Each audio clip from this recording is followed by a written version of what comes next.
Friends, સ્વાગત છે તમારું મારી ગુજરાતી રસોઈ ટિપ્સ ચેનલમાં। તો આજે આપણે બનાવીશું ચટણી સાથે સોજી અને કાચા બટાકાનો ટેસ્ટી નાસ્તો। તો ચલો આપણે બનાવવાનું શરૂ કરીએ। તો સોજી અને બટાકાનો નાસ્તો બનાવવા માટે મેં અહીંયા એક વાટકી સોજી લીધો છે અને આપણે અહીંયા એક કાચો બટાકો લીધો છે। તો સૌથી પહેલા આપણે સોજીને એક મિક્સર જારની અંદર લઈ અને થોડો પીસી લઈશું। તો સોજીને આપણે અહીંયા પીસી લીધો છે। તો હવે આપણે તેની અંદર કાચા બટાકાને કટ કરીને લઈ લઈશું।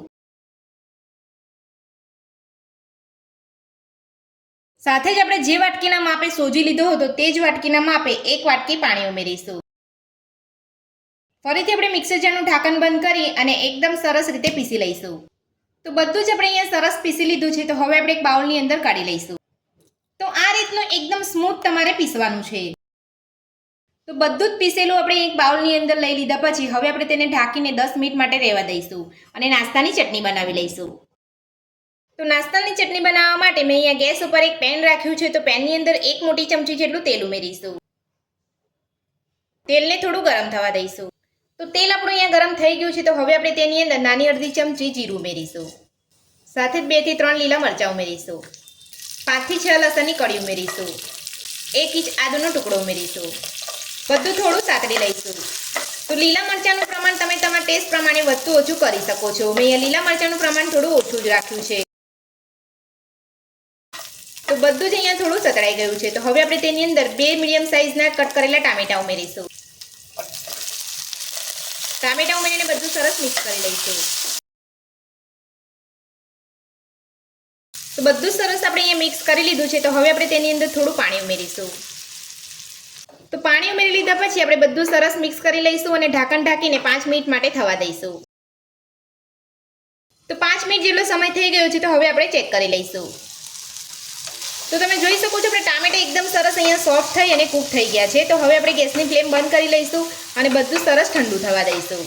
ચટણીનું મિશ્રણ અહીંયા સરસ ઠંડુ થઈ ગયું છે। તો હવે આપણે મિશ્રણને એક મિક્સર જારની અંદર લઈ લઈશું। તો બધું જ આપણે અહીંયા મિક્સર જારની અંદર લઈ લીધું છે। તો હવે આપણે તેની અંદર સ્વાદ પ્રમાણે મીઠું ઉમેરીશું। સાથે જ અડધી ચમચી કાશ્મીરી લાલ મરચું ઉમેરીશું અને થોડું પાણી ઉમેરી અને પીસી લઈશું। તો બધું જ આપણે અહીંયા સરસ પીસી લીધું છે। તો હવે આપણે એક બાઉલની અંદર કાઢી લઈશું।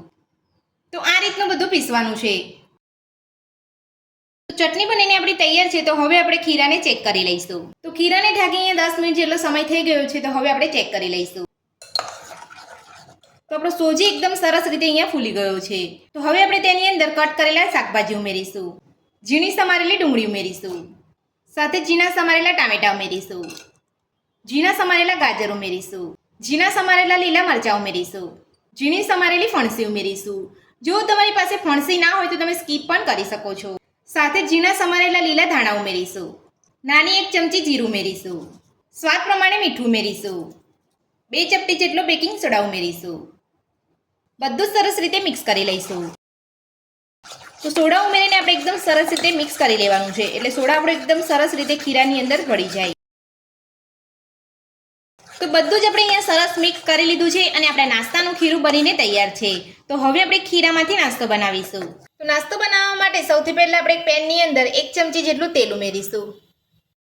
તો તેલ આપણે આ રીતે થોડું અહીંયા લગાવી લેવાનું છે।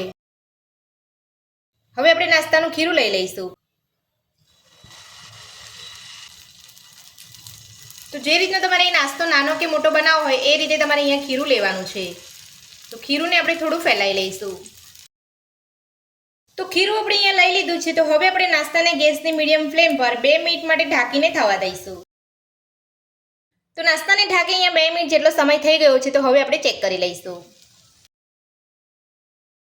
હવે આપણે નાસ્તાને પલટાવી લઈશું। તો તમે જોઈ શકો છો એકદમ સરસ નાસ્તાનો કલર આવ્યો છે અને એક બાજુ આપણો નાસ્તો એકદમ સરસ કૂક થઈ ગયો છે। તો હવે આપણે નાસ્તાની ચારે બાજુ તેલ લગાવી અને એ જ રીતે ઢાંકણ ઢાંકીને 2 મિનિટ માટે નાસ્તાને કૂક કરી લઈશું। તો અહીંયા 1 થી 2 મિનિટ જેટલો સમય થઈ ગયો છે। તો હવે આપણે નાસ્તાને ચેક કરી લઈશું। નાસ્તાને બીજી બાજુ પલટાવી લઈશું। તો તમે જોઈ શકો છો આપણો નાસ્તો બીજી બાજુ પણ એકદમ સરસ કૂક થઈ ગયો છે અને એકદમ સરસ અહીંયા જાળીદાર નાસ્તો આપણો બન્યો છે। તો હવે આપણે નાસ્તાને કાઢી લઈશું અને આ જ રીતે બધો નાસ્તો બનાવી લઈશું। તો ચટણી સાથે સોજી અને કાચા બટાકાનો ટેસ્ટી નાસ્તો બનીને આપણો તૈયાર છે અને આપણે એક પ્લેટની અંદર સર્વ પણ કરી લીધો છે। તો તમે જોઈ શકો છો આપણો નાસ્તો એકદમ સરસ બન્યો છે। અને અંદરથી એકદમ સોફ્ટ બન્યો છે. તો આ સોજી અને કાચા બટાકાનો નાસ્તો બનાવવાની રીત તમને મારી કેવી લાગી મને કોમેન્ટ બોક્સમાં કોમેન્ટ કરીને જરૂરથી જણાવજો. આજની રેસીપી પસંદ આવી હોય તો વિડીયોને લાઇક કરજો, ચેનલને સબસ્ક્રાઇબ કરજો, તમારા મિત્રોને જરૂરથી શેર કરજો. Thank you.